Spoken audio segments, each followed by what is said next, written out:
Olá pessoal, bem-vindos ao canal Bruno Mais. Eu me chamo Bruno Jordão e no episódio de hoje nós vamos aprender a instalar uma nova IDE. A gente não vai mais utilizar a IDE nativa do Python, aquela IDE que vem quando a gente instala o Python. Então a gente vai instalar a IDE Jupyter Notebook. E comparando essa nova IDE com a IDE nativa do Python, a gente tem alguns pontos positivos. Primeiro, suporta múltiplas linguagens de programação. Você pode utilizar o Jupyter Notebook para programar em R, em Julia. Segundo ponto positivo, é um ambiente bastante interativo. Terceiro, você combina código, textos, visualizações. O Jupyter Notebook é bastante utilizado para fazer toda a documentação do seu código. E por fim, você consegue exportar o Jupyter Notebook para diversos formatos. Agora nós vamos aprender a instalar o Jupyter Notebook passo a passo no seu computador. Então eu vou vir aqui para o cantinho. Então, para a gente poder fazer a instalação do Jupyter Notebook aqui no computador, a gente vai fazer o seguinte. Eu vou clicar aqui no botão Iniciar. E aqui na barra de pesquisa, eu vou digitar o comando cmd, que é o prompt de comando, que é o local onde a gente vai colocar o nosso código ali para poder baixar a biblioteca. Então, eu coloco cmd, ele aparece aqui prompt de comando, eu clico em abrir. Então, vou expandir aqui. Então, aqui está o nosso prompt de comando. E para fazer a instalação da biblioteca Jupyter Notebook, ou seja, o comando que a gente vai colocar aqui no prompt de comando para poder baixar o Jupyter, o que a gente vai fazer? Vai lá no Google e vai digitar o nome da biblioteca, que é o Jupyter Notebook, espaço, PyPy, e dá Enter. Esse PyPy é o repositório das diversas bibliotecas que o Python tem. Então eu coloquei aqui Jupyter Notebook, PyPy, apareceu esse link aqui, a gente clica nele e aqui tem Notebook 7.0.6. Então a gente copia esse comando aqui, que é o pip install notebook, que é o comando para baixar o Jupyter Notebook. Então eu copio aqui, vou lá no prompt de comando e Ctrl V. No meu caso aqui, eu já instalei o notebook, tá? Então não vai aparecer aquela barra de progresso, mas provavelmente no seu caso aí vai aparecer a barrinha de progresso mostrando que está sendo feita a instalação. Então no meu caso aqui, como eu já tenho, então não apareceu nenhuma barra de progresso. Para eu confirmar e ver que o Jupyter foi instalado corretamente, o que eu vou fazer? Eu vou colocar aqui um outro comando que é chamado piplist. Ou seja, esse comando ele vai listar todas as bibliotecas que eu tenho instalado no meu Python. Então, dou Enter, listou todas as bibliotecas. E se observar aqui, deixa eu ver, aqui, Jupyter. Pronto, já instalei o Jupyter, está tudo instalado. Agora, como eu vejo se realmente o Jupyter está instalado? Então, vou minimizar aqui. Eu vou fazer o seguinte, eu vou abrir aqui uma pasta qualquer, nova pasta, vou dar o nome de Jupyter, e aí eu vou entrar nessa pasta. O que eu vou fazer aqui? Nessa parte aqui de cima, onde aparece o diretório do arquivo, bem aqui em cima, eu vou digitar aqui, cmd, e vou dar Enter. Por que eu fiz isso? Porque quando eu criei uma pasta e aqui nessa parte de cima, onde aparece o diretório, eu digito cmd, o computador ele faz o seguinte, ele abre o prompt de comando dentro já dessa pasta Jupyter. Por isso que eu abro a pasta e aqui na parte onde aparece o diretório, eu coloco cmd. Então aqui aparece C, User, Prof, OneDrive, área de trabalho, Jupyter. Já aparece esse caminho automaticamente, porque simplesmente eu digitei aqui em cima cmd.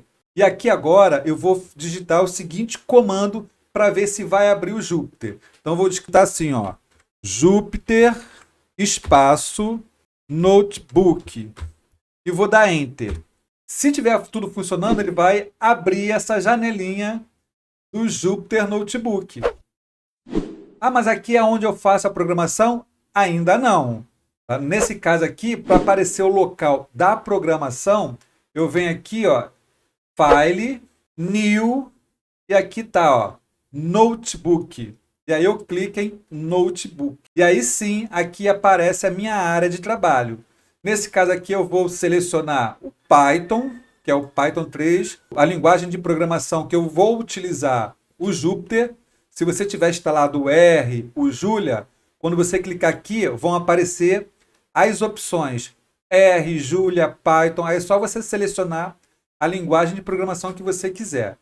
Nesse caso aqui eu só tenho o Python. Então eu seleciono o Python, Select. Então aqui é a nossa área de programação. Eu vou mostrar para vocês basicamente como funciona essa área de programação aqui. A gente tem dois modos de se trabalhar. Uma é selecionando o Code. Isso significa que essa célula aqui é a célula específica para codificação, para a gente colocar os nossos códigos. Se a gente quiser colocar textos, a gente vem aqui e muda de Code para Markdown. Então, se eu quiser colocar algum texto aqui, eu clico aqui dentro e boto texto. Para rodar a célula, a gente tem três formas de rodar aquela célula. Uma é, eu venho aqui no menu Run e seleciono Run Select Cell. Se eu clicar aqui, eu rodo a célula. Essa é a primeira. A segunda é, eu venho nesse botão, parecido com o botãozinho de play, e clico nesse botão e roda a célula. É a segunda forma. A terceira forma é a combinação das teclas Shift e Enter. Se eu aperto Shift, deixo pressionado e aperto Enter, ela também roda a célula. Então, nesse caso aqui, essa célula é Markdown. É a célula para eu colocar textos. Já nessa segunda célula que foi criada aqui, observe que aqui é o código. Então, essa célula aqui é onde eu vou colocar toda a minha codificação. Code é onde eu coloco a codificação. E se eu quiser colocar texto, Markdown. Só abrir um parênteses aqui no Markdown, quando a gente for colocar texto, por exemplo, eu selecionei essa célula aqui como Markdown. Aqui eu coloco o texto. Eu posso colocar texto simples, tá? Esse mesmo texto que eu coloquei aqui, esse mesmo formato que eu coloquei aqui, eu posso colocar aqui, que é simplesmente digitar o texto e executar a célula, Shift e Enter. Observe que o tamanho da fonte é o mesmo. Mas se eu quiser colocar, por exemplo, um título nesse texto, botar um texto de título, eu coloco aqui uma hashtag, espaço e coloco o título. Só que, nesse caso aqui, a célula está como code. Eu tenho que colocar como Markdown. Observe que ficou azul. Se eu apertar Shift e Enter, observe que esse título ficou com uma fonte maior. Isso significa que, à medida que eu vou colocando, aumentando a quantidade de hashtag, o título vai diminuindo. Então, por exemplo, vou voltar aqui nessa célula, vou dar duplo clique, aí vou dar Enter, e vou botar agora 2 hashtags. E vou dar um espaço, subtítulo. Observe que o primeiro é título, é uma hashtag. Aqui no subtítulo eu coloquei 2 hashtags. Se eu der Enter aqui, só Enter, sem apertar o Shift, botar 3 hashtags e botar subtítulo, a gente vai ver que cada textinho desse aqui vai estar com o tamanho da fonte diferente. Agora eu vou pressionar Shift e Enter. Observe que o título tem uma letra, uma fonte maior do que o subtítulo, e o subtítulo tem uma fonte maior do que o subtítulo. Então, se eu quiser fazer a documentação bem parecido com aquele formato da ABNT, título, subtítulo, enfim, dá para a gente fazer isso aqui. Nesse caso, Eu não vou trabalhar muito com esse tipo de formatação, não. O foco aqui é mais a programação. Então a gente vai utilizar bastante as células code. E aqui eu tenho, por exemplo, eu tenho essa célula aqui. Se eu quiser apagar, eu tenho essa célula, tenho essa e tenho essa. Ah, eu quero apagar essa célula aqui. Como é que eu faço? Ou eu venho aqui na tesourinha, eu seleciono a célula, venho aqui na tesourinha e clico. Então ela apaga aquela célula. Ou eu venho aqui no finalzinho, tem uma lixeirinha, ó. Eu clico na lixeira e também apaga. Tá? Venho aqui na lixeirinha, clico e aquela célula apaga.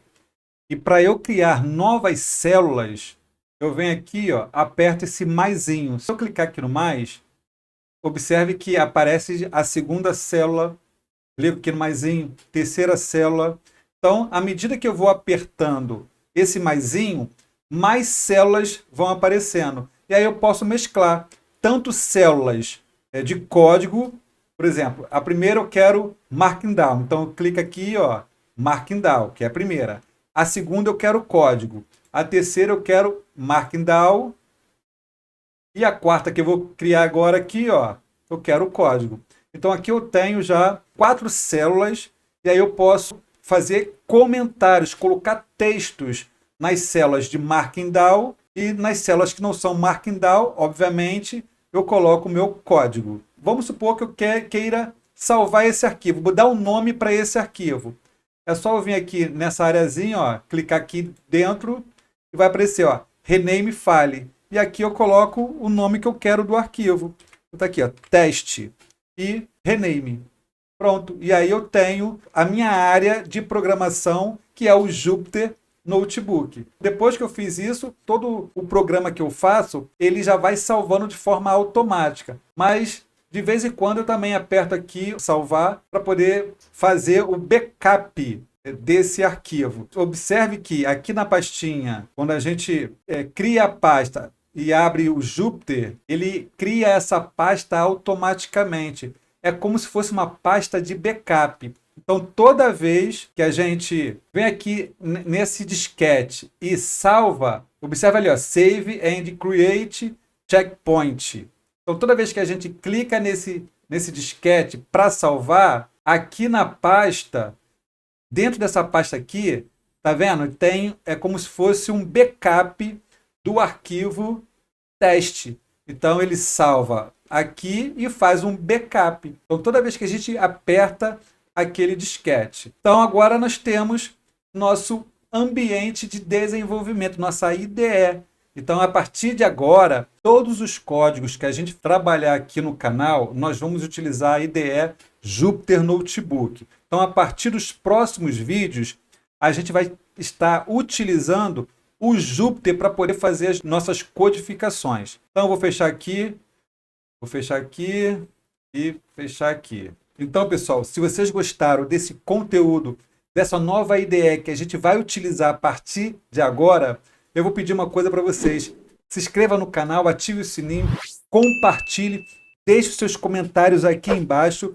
E eu vou dizer uma coisa, todos os materiais que eu utilizo aqui nas nossas aulas, eu deixo lá no meu GitHub. Então, se você quiser baixar os materiais das aulas anteriores, clique aqui no link na descrição para você também baixar os arquivos e deixar no seu computador. E é claro que esses arquivos das aulas que vão vir também estarão lá para você baixar todos os arquivos e você pode utilizar da melhor forma possível. Tá? Muito obrigado por vocês terem assistido o vídeo até o final.